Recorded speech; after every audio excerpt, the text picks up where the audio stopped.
Good afternoon all of you. स्वागत है आप सभी को आपके अपने एप्लीकेशन मिसाइल क्लासेस में। सॉल्यूशन में आज आप लोगों के सामने लेकर आए हूं। आप सभी को पता है कि हम लोग ना ट्यूसडे के दिन पॉलिटिकल साइंस को हम लोग डिस्कस करते हैं और फाइनली मैं आज आप लोगों के सामने लेकर आए हूं पॉलिटिकल साइंस का बुक नंबर 2 का चैप्टर नंबर 4। आज हम लोग इसको बेहतरीन तरीके से एक्सप्लेन करेंगे। याद रखिएगा एडिशन, कोई भी ऐसा स्टूडेंट है जो अभी तक आप लोग पढ़ाई पे ध्यान नहीं दिए हैं तो बिल्कुल एडिशन आप लोग पढ़ाई पे ध्यान दें, सब काम छोड़े और पढ़ाई पे ध्यान दें, क्योंकि आप लोगों के पास ना बहुत ही कम समय बचा है। कितना समय बचा है? बहुत ही कम समय बचा है। इतना कम समय में पूरा सारा आपको टर्म 1 की तैयारी करना है, इतने सारा आपको टर्म 2 की तैयारी करना है, फिर आप लोगों को जो आप लोगों के स्कूल में ब्लूप्रिंट का एग्जाम हो रहा है उसको भी आप लोगों को एग्जाम देना है। तो बिल्कुल अभी तक आप लोग पढ़ाई स्टार्ट नहीं किया तो जल्दी से स्टार्ट करें। साथ ही साथ एडिशन कोई ऐसा स्टूडेंट है जो भी क्लास मैंने ऑलरेडी ले चुका हूं, अगर वो सब आप लोग नहीं देखे और डायरेक्ट आप अगर आप डायरेक्ट ये भी इस वीडियो को देख रहे हैं तो बिल्कुल इस वीडियो को स्किप करें सबसे पहले। और सबसे पहले 1 चैप्टर से लेकर चैप्टर 1 बुक नंबर 1 का जो भी मैंने पढ़ा है, बुक नंबर 2 में जो भी चैप्टर आप लोगों को स्टडी करवाए थे उन चैप्टर को आप लोगों को अच्छी तरह से स्टडी करना है। यस, मैं आशा करता हूं कि मेरे पढ़ाए हुआ सभी भाषाओं, मेरे टूटी फूटी भाषाओं को आप लोग अच्छी तरह से समझ पा रहे होंगे। और वादा करते हैं, प्रॉमिस करता हूं एडिशन, जिस तरह से मैंने आप लोगों को फर्स्ट क्लास में बताया था कि जिस तरह से आप लोगों का जो एग्जाम होगी उसी को देखते हुए एडिशन हमारे कंटेंट तैयार हो रहा है और जो आप लोगों को प्रोवाइड कर रहा हूं बस इतना कर ले, इस बार 90 पार करके दिखाना है। चलिए हम लोग लेट नहीं करेंगे क्योंकि ये चैप्टर जो है ना आपके एग्जाम के रिगार्डिंग, याद रखिएगा, आपके एग्जाम के रिगार्डिंग वेरी इंपॉर्टेंट है, मोस्ट इंपॉर्टेंट। आपके एग्जाम के रिगार्डिंग क्या है? वेरी इंपॉर्टेंट है। समझिए सबसे पहले इस बात को हम लोग डिस्कस करेंगे पॉलिटिकल साइंस का चैप्टर नंबर 4 जिसका नाम है भारत के विदेशी संबंध, भारत के विदेश संबंध। यानी भारत के साथ अमेरिका का बर्ताव कैसा है, भारत के साथ चीन का बर्ताव कैसा है, भारत के साथ पाकिस्तान, बांग्लादेश, भूटान, नेपाल, चीन, मालदीव, श्रीलंका, किस तरह से इनका जो रिलेशन है ना इंडिया का वो किस तरह से उनका है, पॉजिटिव है या नेगेटिव। फिर हम लोग व्यापार के थ्रू से देखेंगे। तो बिल्कुल इस वीडियो के माध्यम से आप लोगों को मैं सब कुछ आप लोगों को बताने की कोशिश करूंगा, ठीक है। चलिए एडिशन, सबसे पहले हम लोग डिस्कस करते हैं कि चैप्टर को हम लोग इंट्रोडक्शन देते हैं। क्या देते हैं हम लोग? सबसे पहले हम लोग चैप्टर को इंट्रोडक्शन देते हैं। क्या देते हैं? सबसे पहले हम लोग चैप्टर को इंट्रोडक्शन में देखते थे। सबसे पहले इंट्रोडक्शन में देखेंगे इस अध्ययन में हम लोग बाहरी चुनौती के बारे में पढ़ेंगे। बाहरी में हमारे देश जब आज़ाद हुई थी उस समय हम लोगों को क्या क्या चैलेंजेस का सामना करना पड़ा था, क्या क्या चुनौतियां का, वो हम लोग यहाँ पे फाइनली बेहतरीन तरीके से समझेंगे। भारत के पड़ोसी देशों के साथ बदलते संबंध के बारे में पढ़ेंगे। भारत को पड़ोसी देश में 1962, 1965, 1971 में लड़ना पड़ा था। आप सभी को बताएं 1962 में भारत और चीन का युद्ध हुआ था, 1965 में भी एक युद्ध हुआ था, फिर 1971 में भी एक युद्ध हुआ था। जो प्रथम पंचवर्षीय योजना, द्वितीय पंचवर्षीय योजना, तीसरी पंचवर्षीय योजना तो सही से चला था, लेकिन चौथी पंचवर्षीय योजना की जैसी बारी आई उस समय भारत और चीन, भारत और पाक का युद्ध हो गया था, जिस कारण से 2 साल के लिए जो आप लोगों का पंचवर्षीय योजना है वो रोक दिया गया था, ठीक है। मैंने आप लोगों को चैप्टर नंबर 3 में बेहतरीन तरीके से ये पार्ट समझाया था। क्यों लड़ना पड़ा था अब हम लोग डिस्कस करेंगे, भाई क्यों लड़ना पड़ा और परिणाम क्या हुआ। इसमें हम लोग जो लड़ाई किए, चाहे वो चीन के साथ हो, चाहे वो बांग्लादेश के साथ हो, चाहे वो पाकिस्तान के साथ हो, हम लोग जो लड़ाई की इसका रिजल्ट क्या आया ये भी हम लोग डिस्कस करेंगे, इसको भी देखेंगे। यानी चीन और पाकिस्तान के साथ भारत के रिश्ते कैसे रहे इसमें हम लोग देखेंगे। भारत के साथ पाकिस्तान का संबंध, भारत के साथ चीन का संबंध, मेनली हम लोग को स्टडी करना है। मैं आशा करता हूँ कि हमारे बातों को समझ गए होंगे। अब हम लोग क्लास को स्टार्ट करते हैं। स्टार्ट किया जाए।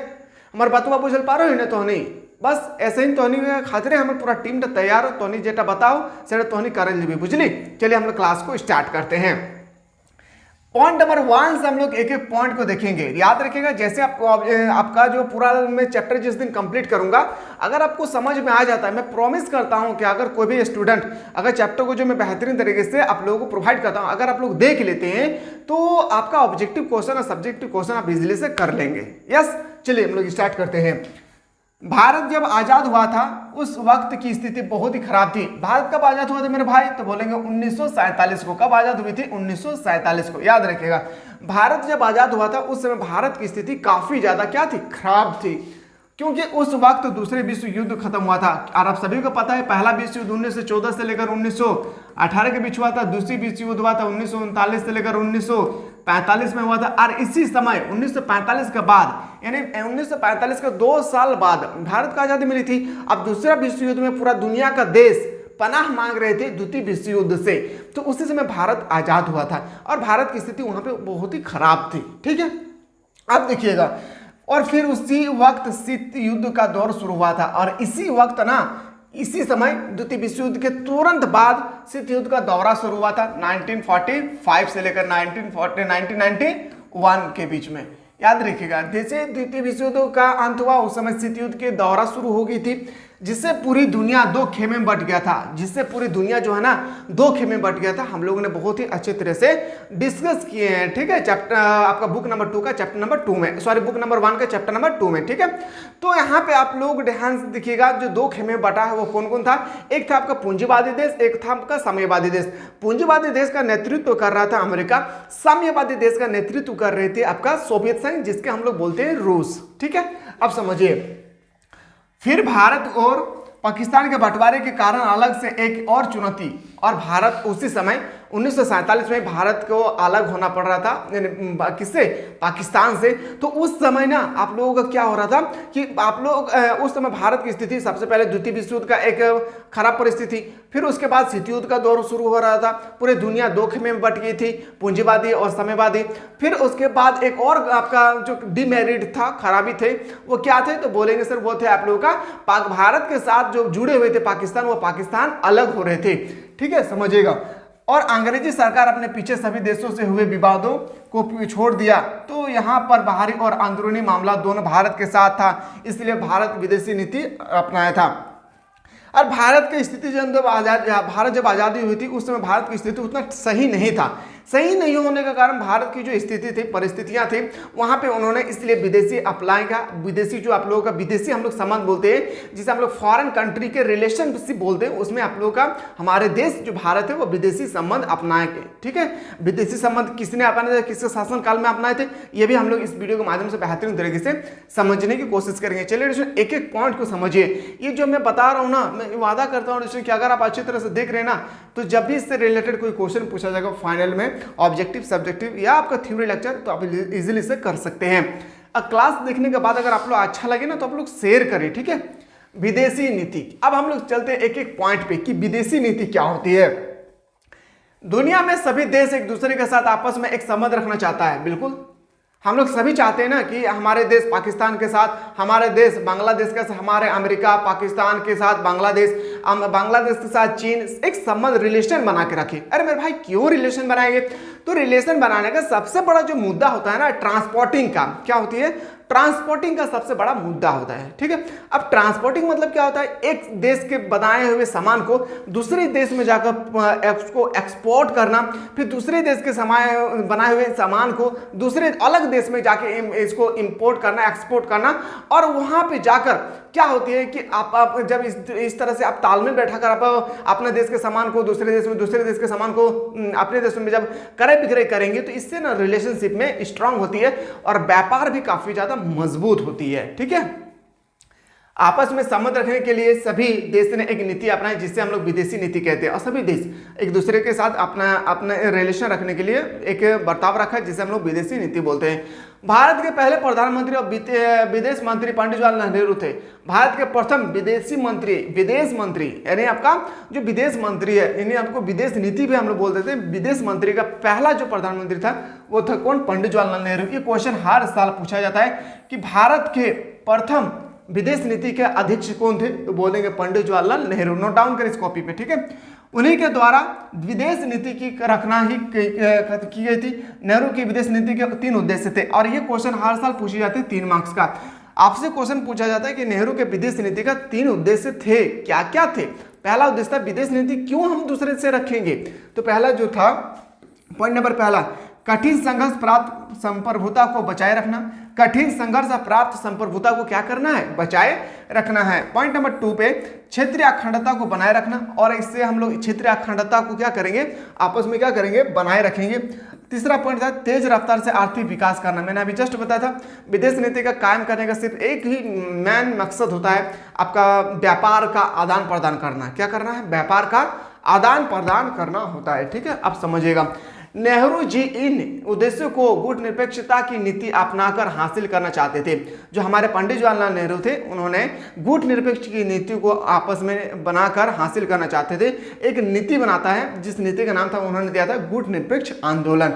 चलिए आगे देखते हैं और उन्होंने क्या क्या बताया था। अब गुट निरपेक्ष क्या है, चलिए इसको भी हम लोग बेहतरीन तरीके से समझते हैं कि गुट निरपेक्ष हम लोग के बीच में कहां से आ गया है। तो स्टूडेंट गुट निरपेक्ष जो है ना, वो मैंने ऑलरेडी आप लोगों को बता चुका हूं, लेकिन फिर भी यहाँ पे जब आप लोगों को बारी आ गया पढ़ने का, तो आपको पढ़ना तो होगा। चलिए देखते हैं हम लोग द्वितीय विश्व युद्ध। अब मैं बार बार आप लोगों को नहीं बताऊंगा द्वितीय विश्व युद्ध कब हुआ था, क्यों हुआ था, मैंने ऑलरेडी आप लोगों को बता चुका हूं।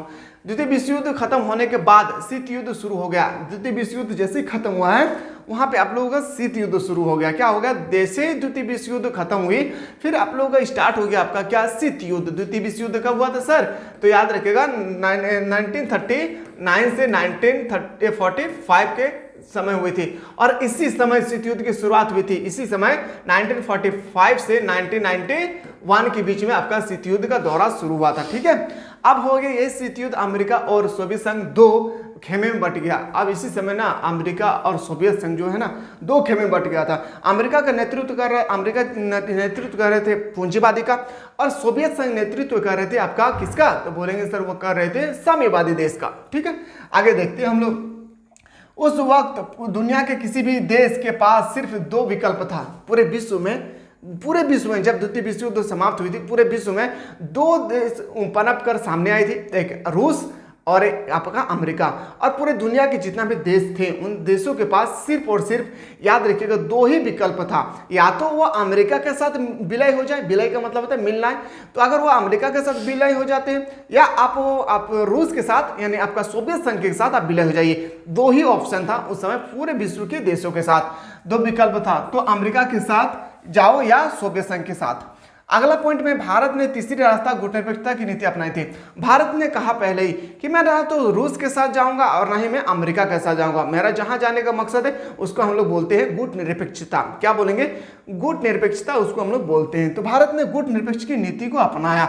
इसमें दो उद्देश्य की प्राप्ति हुई थी। इसमें जो गुट निरपेक्ष आंदोलन है, इसमें दो उद्देश्य की प्राप्ति हुई थी। आजादी के बाद भारत अपनी संप्रभुता को बचाए रखा, उसके अलावा आर्थिक व सामाजिक विकास के लक्ष्य को भी प्राप्त किए। जैसे नेताजी सुभाष चंद्र बोस ने दूसरे विश्व युद्ध के दौरान, जो नेताजी सुभाष चंद्र बोस है, उन्होंने द्वितीय विश्व युद्ध के दौरान, जैसे द्वितीय विश्व की युद्ध के दौरान उन्होंने बताया था कि इंडियन नेशनल आर्मी यानी ANI इंडियन नेशनल आर्मी का गठन किया था। ये क्वेश्चन बहुत बार पूछा जाता है आपका कंपटीशन के एग्जाम में। जब आप एसएससी, बैंकिंग, रेलवे की तैयारी करेंगे तो वहां पे पूछा जाता है INA का स्थापना किसने किया था, तो बोलेंगे सुभाष चंद्र बोस ने।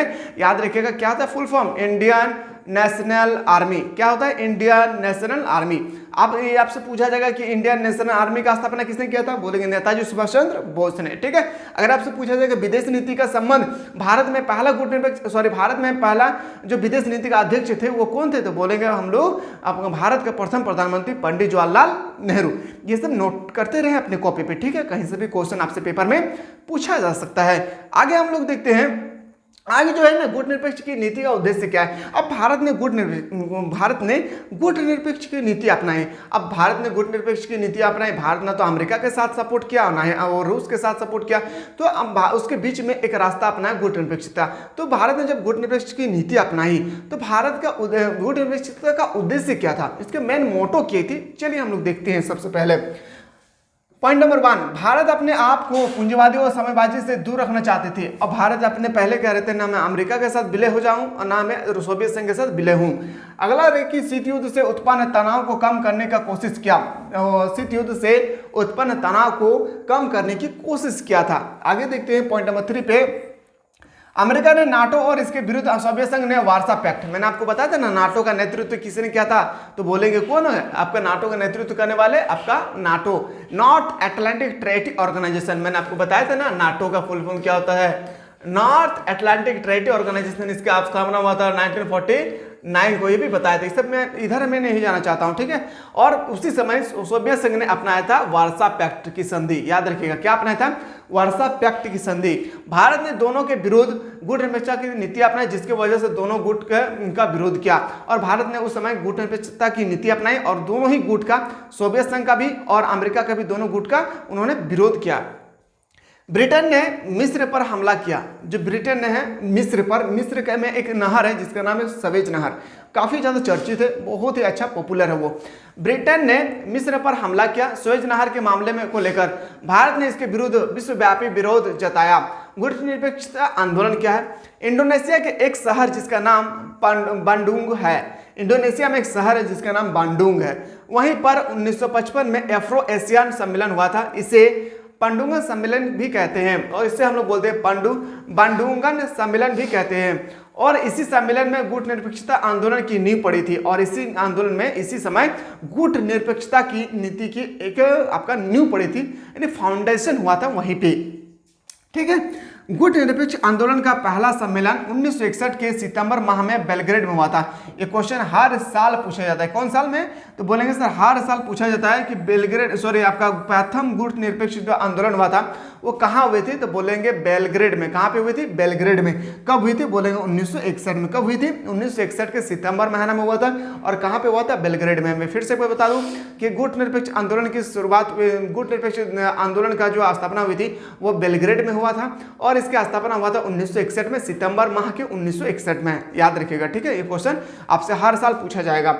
इस आंदोलन की स्थापना में सबसे बड़ी भूमिका नेहरू जी का रहा था। इस आंदोलन में सबसे बड़ी, अगर इसके स्थापना में किसकी, गुट निरपेक्षता की स्थापना में अगर सबसे बड़ी भूमिका अगर रही है तो वह पंडित जवाहरलाल नेहरू की। ठीक है, चलिए आगे देखते हैं हम लोग कि एफ्रो एशिया एकता क्या है। अब एफ्रो एशिया एकता क्या है इसको भी हम लोग देखते हैं। ठीक है, तो भारत और इंडोनेशिया के तालमेल बहुत अच्छे थे उस समय जब भारत आज़ाद हुई थी। उसमें भारत और इंडोनेशिया का तालमेल आज भी बहुत अच्छी है। उस समय भारत की स्थिति जानते आपका इंडोनेशिया से काफ़ी ज़्यादा उनका तालमेल बहुत अच्छा थी, इसलिए भारत ने इंडोनेशिया के आज़ादी के लिए भरपूर कोशिश किया।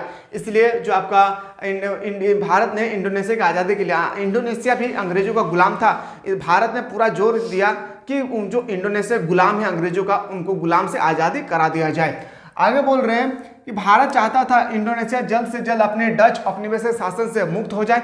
इसके लिए भारत ने इंडोनेशिया के स्वतंत्र संग्राम के समर्थन में 1949 में एक अंतर्राष्ट्रीय सम्मेलन किया। फिर 1955 में इंडोनेशिया ने एक शहर में जिनका नाम था बांडुंगा था, वहीं पर एफ्रो एशियाई सम्मेलन हुआ। इस सम्मेलन को बांडुंगा सम्मेलन भी कहते हैं। आपसे एग्जाम में पूछा जाएगा बांडुंगा सम्मेलन किसे कहते हैं, तो बोलेंगे एफ्रो एशियाई सम्मेलन को। अगला पॉइंट है नेहरू के दौर में भारत ने एशिया और अफ्रीका के 9 स्वतंत्र देशों के साथ संपर्क बनाए। 1947 मार्च महीने में नेहरू की अगुवाई में भारत ने एशियाई संबंध सम्मेलन एशियाई रिलेशन कॉन्फ्रेंस का आयोजन किया, जबकि उस वक्त भारत को आज़ादी मिलने में 5 महीने बाकी थी। नोट नंबर 1 याद रखिए, जो नोट में बताता हूँ इन नोट को आप लोग अपनी कॉपी पे नोट डाउन करेंगे। ठीक है, समझिएगा। जवाहरलाल नेहरू संविधान सभा की एक बहस के दौरान मार्च 1949 को याद रखिएगा। ठीक है, आगे कह रहा है कि आज़ादी किन चीज़ों के कारण बनती है। जो आज़ादी है किन चीज़ों के बनती है? आज़ादी बुनियादी तौर पर विदेश संबंधों से ही बनी होती है, यही आज़ादी की कसौटी भी है। बाकी सारा कुछ तो स्थानीय स्वायत्तता है। एक बार विदेशी संबंध आपके हाथ से निकल कर दूसरे के हाथ में जाए तो फिर जिस हद तक आपके हाथ से यह संबंध टूटे हैं, जिन मामलों में छूटे हैं, वहां तक आप आज़ाद नहीं करते हैं। पॉइंट नंबर जो 2 था, वहाँ पॉइंट नंबर 2 में कहा गया था, पंडित जवाहरलाल नेहरू जो थे उन्होंने कहा था 2 पॉइंट, क्या था चलिए देखते हैं इसको हम लोग। कहा था पंडित जवाहरलाल नेहरू के पीएन मेनन को एक पत्र में लिखा था उन्होंने, जो आज पंडित जवाहरलाल नेहरू है उन्होंने बीपी मेनन को एक पत्र लिखा था। क्या लिखा था? आमतौर पर हमारी नीति ताकत की राजनीति से अपने को अलग रखने और महाशक्तियों के एक खेमे के विरुद्ध दूसरे खेमे में शामिल ना होने की है। आज 2 ग्रामीण खेमे रूस और अमेरिका ब्रिटेन के हैं, हम दोनों के साथ दोस्ताना संबंध रखना है, साथ ही उनके खेमे में शामिल भी होना है। इससे रूस और अमेरिका एक दूसरे को लेकर बहुत शक्ति है और अन्य देशों पर भी शक करते हैं। इन कारण हमारा राष्ट्रीय रास्ता कठिन है और दोनों हम शक कर सकते हैं। अब हम बोल रहे हैं कि दोनों भी दोस्त, जो अमेरिका है वो भी हमारे पर शक कर सकता है, जो हम लोगों का रूस है सोवियत संघ वो भी हमारे पर आप क्या कर सकता है? शक कर सकते हैं कि हम उनके विरुद्ध खेमे की तरफ झुक रहे हैं। इससे बचा नहीं जा सकता, इससे क्या बोल रहे हैं? बचा नहीं जा सकता है। आगे बोल रहे हैं आज़ादी के तुरंत बाद भारत और चीन का संबंध। अब आज़ादी जैसी हुई थी भारत के संबंध में कैसे था? अब आज़ादी जब भारत आज़ाद जब हुआ था 1947 को, उस समय भारत की स्थिति चीन के साथ, किसके साथ? चीन के साथ कैसी है समझिएगा, ठीक है, समझिएगा। भारत ने चीन साथ अपने रिश्तों की शुरुआत बड़े दोस्ताने में किया था। जब भारत आज़ाद हुआ था 1947 को, उस समय भारत और चीन के संबंध काफ़ी ज़्यादा फ्रेंडशिप में शुरू हुई थी, काफ़ी ज़्यादा फ्रेंड सर्कुलर में शुरू हुई थी। दोनों ही देश ने एक दूसरे को विश्वास दिखाया था और दोनों ही देश ने व्यापार शुरू किया और एक दूसरे के देशों में ट्रांसपोर्ट शुरू कर दिया था। 1949 ईस्वी में चीनी क्रांति हुई थी। कब चीनी क्रांति हुई थी? 1949 में, याद रखिए 1949 में चीनी क्रांति हुई और इस क्रांति के बाद भारत पहला देश था जिसने चीन की कम्युनिस्ट सरकार को मान्यता दी और 1949 में भारत ऐसा एक देश था जहां चीन की कम्युनिस्ट पार्टी को मान्यता दी थी।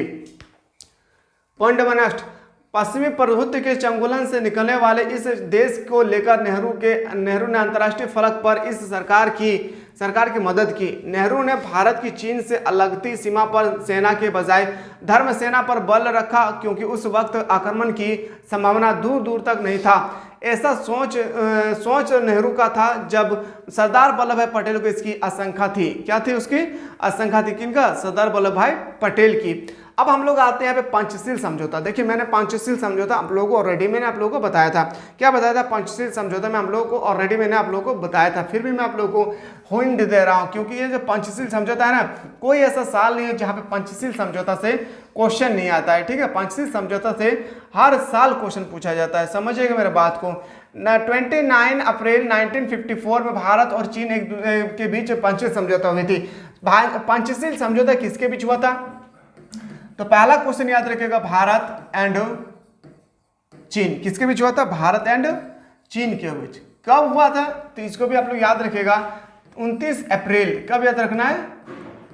29 अप्रैल 1954 को याद रखिएगा। 29 अप्रैल 1954 को पंचशील समझौता हुआ था भारत और चीन के बीच में। अब पंचशील जो समझौता है वो क्यों किया गया था ये भी हम लोग को समझना है। देखिए विश्व में शांति के लिए नेहरू ने पंचशील जैसे सिद्धांत को प्रतिपादित किया। पूरे विश्व में कहा कि नहीं, एक शांति स्थापित होना चाहिए। तो उसके लिए नेहरू जी ने, पंडित जवाहरलाल नेहरू ने कहा कि एक सिद्धांत अपनाना चाहिए जिसे हम लोग बोलते हैं पंचशील समझौता। पंचशील समझौता में 4-5 मुख्य बातें थी जो भारत और चीन के बीच हस्तक्षेप हुए थे, सिग्नेचर हुए थे, वो हम लोग डिस्कस करेंगे। पॉइंट नंबर 1, भारत और चीन एक दूसरे के क्षेत्रीय संप्रभुता का सम्मान करेंगे।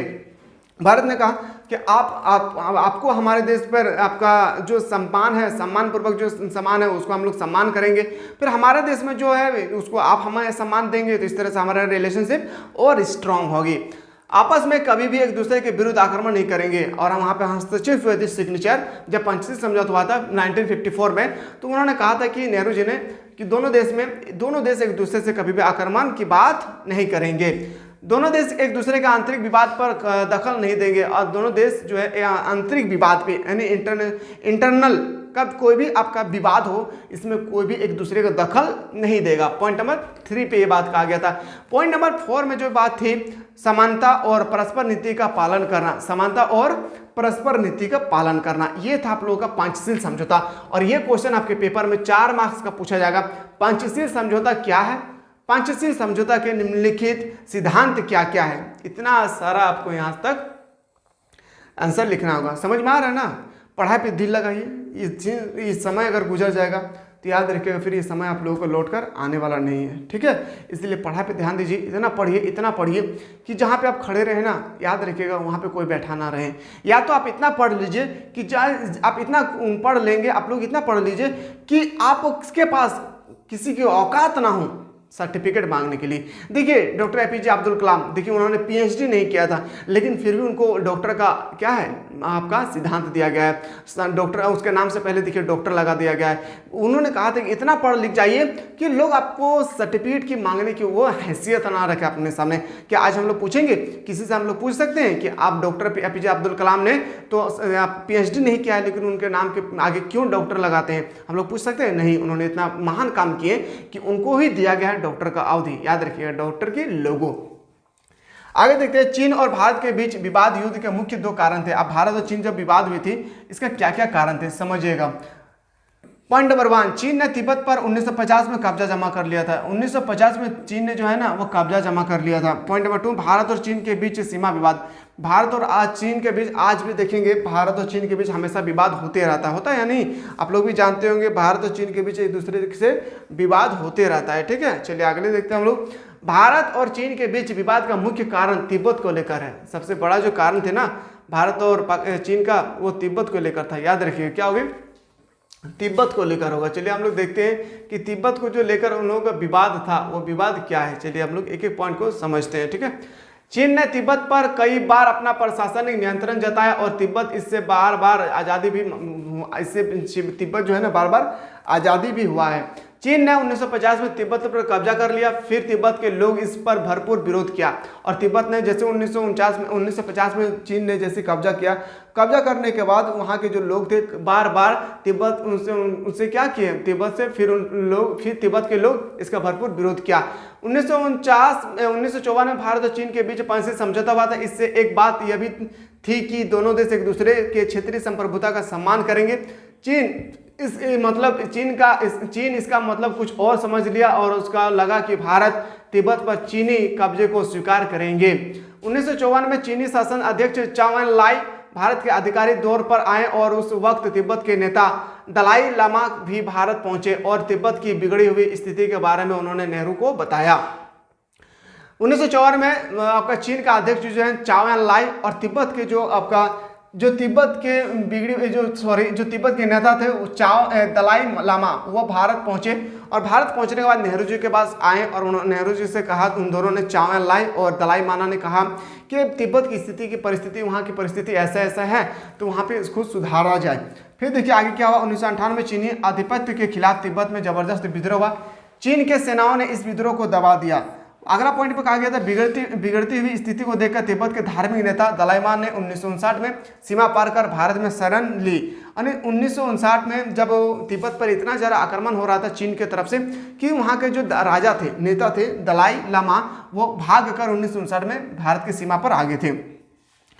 भारत ने इसको शरण दे दी। चीन ने भारत के इस कदम का पुरजोर विरोध किया। 1949 से 1960 के दशक में भारत के अनेक राजनीतिक दल और राजनेताओं ने तिब्बत की आज़ादी के प्रति अपना समर्थन दिया। इस दलों में सोशलिस्ट पार्टी और जनसंघ भी शामिल थे और इसमें जो है ना सोशलिस्ट पार्टी के साथ साथ कौन शामिल थे तो बोलेंगे वो जनसंघ भी शामिल थे। क्या थे? जनसंघ भी इसमें क्या थे? शामिल थे। याद रखिएगा। ठीक है, चलिए आगे देखते हैं हम लोग। आगे देखते हैं जो अगला पॉइंट है, पॉइंट नंबर 8, चीन ने स्वायत्तता तिब्बत क्षेत्र बनाया। इसका मतलब हुआ कि चीन के अन्य इलाकों से कई ज़्यादा दर्जा दी गई। तिब्बत जनता इस दावे का विरोध करती थी और तिब्बत की जनता जो है ना इस दावे का विरोध करता था जो चीन ने अपनाया था। 9 नंबर पे देखेंगे, चीन के अधिक जनसंख्या में चीन बासिंदों को तिब्बत में लाकर वहां बसाने की चीन की नीति का तिब्बत जनता भरपूर विरोध किया। अब चीनी लोग जो क्या किया ना, चीनी लोग स्टार्ट कर दिया उसका कि जब तिब्बत में हमला हो रहे थे तो चीन के लोगों को, याद रहे कौन से जनजाति थे, जनजाति पूछा जाता है, वासिंदो जनजाति को चीन से उठाकर तिब्बत में लाकर बसाना शुरू किया। तो तिब्बत के लोगों ने काफ़ी ज़्यादा जोर से विरोध भी किया था। ठीक है, विरोध भी किया। आगे देखते हैं, वहाँ की जनता का कहना था कि चीन तिब्बत के पारंपरिक संस्कृति को, धार्मिक को नष्ट करके वहाँ पर साम्यवाद फैलाना चाहते थे। भारत में खासकर दिल्ली और हिमाचल प्रदेश में तिब्बत शरणार्थियों की बड़ी बड़ी बस्तियाँ हैं। हिमाचल प्रदेश के धर्मशाला में तिब्बत शरणार्थियों की सबसे बड़ी बस्तियाँ हैं। दलाई लामा भी इस धर्मशाला को अपना निवास स्थान बनाया था। जो दलाई माला कौन थे तो बोलेंगे तिब्बत के एक नेता थे जो वहाँ पे वो अपना निवास स्थान बनाया था। चलिए आगे देखते हैं, भारत और चीन के बीच सीमा विवाद। अब हम लोग देखते हैं कि जो भारत और चीन है उसकी सीमा विवाद क्या क्या है।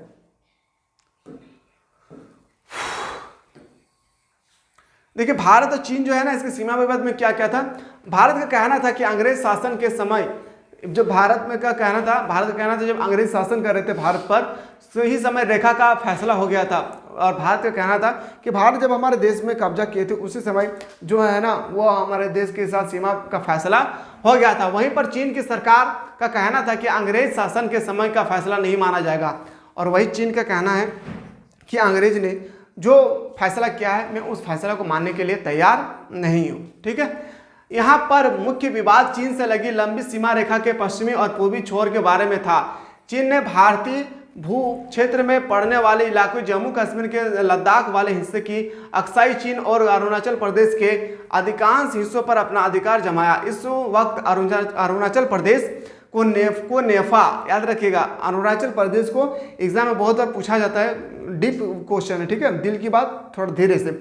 नेफा आपसे पूछा जाएगा कि नेफा जो है ना किस राज्य का उपनाम है, तो बोलेंगे अरुणाचल प्रदेश का उपनाम क्या है, तो नेफा। अरुणाचल प्रदेश का उपनाम क्या है, तो बोलेंगे सर नेफा नाम है, ठीक है।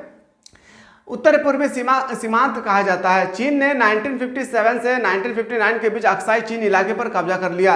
ये जो अक्साई चीन है वो कहाँ का है, मैंने आपको बताया था ना, अक्साई चीन हम लोग बोलते हैं तिब्बत के एरिया को। दोनों देश के दिग्गज नेताओं के बीच बड़ी बड़ी बहस हुई, लेकिन इसके बावजूद इसको सुलझा ना सका। और दोनों देश, चीन के भी बड़े से बड़े दिग्गज इंसान और भारत के भी बड़े बड़े दिग्गज इंसान के बीच जब बड़ी बड़ी बहस हुई, बात हुई, फैसला हुआ, लेकिन यहाँ पे इस बात से कोई सुलझा नहीं पाए थे, ठीक है, समझ में आ रहा है ना जी। भारत और चीन के बीच युद्ध, भारत और चीन के बीच युद्ध क्यों हुआ था भाई, चलिए देखते हैं इसको। युद्ध का कारण, जब दुनिया में शीत युद्ध चल रहा था उस वक्त पूरे विश्व का ध्यान दो महाशक्तियों की तनातनी से उत्पन्न संकट की तरफ था। ठीक उस वक्त चीन ने 1962 से के अक्टूबर माह में दो विवादित क्षेत्रों पर बड़ी तेजी से और व्यापक हमला किया। पहला एक सप्ताह तक चला और उसी दौरान चीन सेनाओं ने अरुणाचल प्रदेश के कुछ इलाकों पर कब्जा कर लिया। आगे है कि नवंबर महीना के शुरू में हुआ लद्दाख से दूसरा जो हमला था, पहला जो हमला था वो आपको बताएं, दूसरा हमला पर ध्यान दीजिएगा। नवंबर महीना के शुरू में लद्दाख से लगे पश्चिमी मोर्चा पर भारतीय सेना ने चीन की बढ़त को थामा, लेकिन पूर्व में चीनी सेना आगे बढ़ते हुए आसमान के प्रवेश द्वार तक पहुंचा। फिर अंत में चीन ने एक तरफा युद्ध विराम घोषित किया। फिर जहां पर हम पहले से तैनात थे वहीं वापस चले गए। यानी चीन ने जब से भारत पर हमला करना शुरू किया, कुछ विचार विवाद सुलझाने के कारण चीन ने युद्ध को रोक दिया था, ठीक है। मैं आशा करता हूँ कि मेरे बातों का आप लोग को समझ में आ रहा होगा, है ना। कोई दिक्कत होगी तो बताइए। युद्ध के परिणाम, अब युद्ध तो हो गया है, अब युद्ध का तो कोई तो परिणाम होना चाहिए ना। युद्ध का क्या क्या परिणाम है भाई, थोड़ा सा देखते हैं। इस युद्ध से भारत की छवि को देश और विदेश दोनों ही जगह धक्का लगा। इस युद्ध में कौन सा, तिब्बत के क्षेत्र को लेकर, अक्साई चीन को लेकर, इसमें भारत को ना विदेश में काफी ज्यादा धक्का लगा था। किसमें, विदेश नीति पे। इस संकट से निजात पाने के लिए भारत ने अमेरिका और ब्रिटेन दोनों से सैन्य सहायता मुहर लगाई। इस युद्ध में भारत हार गया, जिससे भारतीय राष्ट्रीय स्वाभिमान को चोट पहुंची। कुछ प्रमुख सैन्य कमांडरों ने इस्तीफा दे दिया और कुछ कमांडर थे जो वो इस्तीफा दे देते थे। क्या देते, भारत ने जब हार गए थे चीन के साथ अक्साई चीन को लेकर, तो उन्होंने कुछ कमांडर थे जो उन्होंने इस्तीफा दे दिए थे। नेहरू के करीब सहयोग और तत्कालीन रक्षा मंत्री बी के कृष्ण मेनन को भी मंत्रिमंडल त्याग करना पड़ा। याद रखिएगा, सही समय पर चीन की इरादों को ना भांप सकने और सैन्य तैयारी ना करने पर नेहरू की बड़ी आलोचना हुई है। पहली बार उनकी सरकार के खिलाफ अविश्वास प्रस्ताव लाया गया और लोकसभा में इस पर बहस हुई थी। पहली बार लगाया गया था कब, जब अक्साई चीन पर युद्ध चल रहा था भारत और चीन के बीच। तब भारत चीन युद्ध का अक्सर विपक्षी दलों पर, क्या है, भारत चीन युद्ध का अक्सर विपक्षी दलों पर विचार किया था। इस युद्ध से और चीन सोवियत संघ के बीच टकराव और भारतीय कम्युनिस्ट पार्टी भाजपा के अंदर बवाल हुई। जो खेमा सोवियत संघ की तरफ था वह उधर ही रहा और कांग्रेस के साथ नजदीकी बढ़ाई। दूसरा खेमा कुछ वक्त के लिए चीन का पक्षधर रहा और यह कांग्रेस के साथ किसी भी तरफ का नजदीकी का खिलाफ था। अब देखते हैं दोस्तों यहाँ पे हम लोग कम्युनिस्ट पार्टी के बारे में। दोस्तों यहाँ पे हम लोगों ने क्लास को आज हम लोग स्थगित करते हैं, ठीक है। फिर मैं आप लोगों को क्लास जो है ना अगला वीडियो में यहीं से मैं आप लोगों को बताने की कोशिश करूँगा। क्लास जो हम लोग नेक्स्ट क्लास देखेंगे हम लोग यहीं से स्टार्ट करेंगे। तो चलिए दोस्तों, आप लोग को नेक्स्ट वीडियो में मिलते हैं। तब तक आप लोग स्वस्थ रहे, मस्त रहे, पढ़ाई में व्यस्त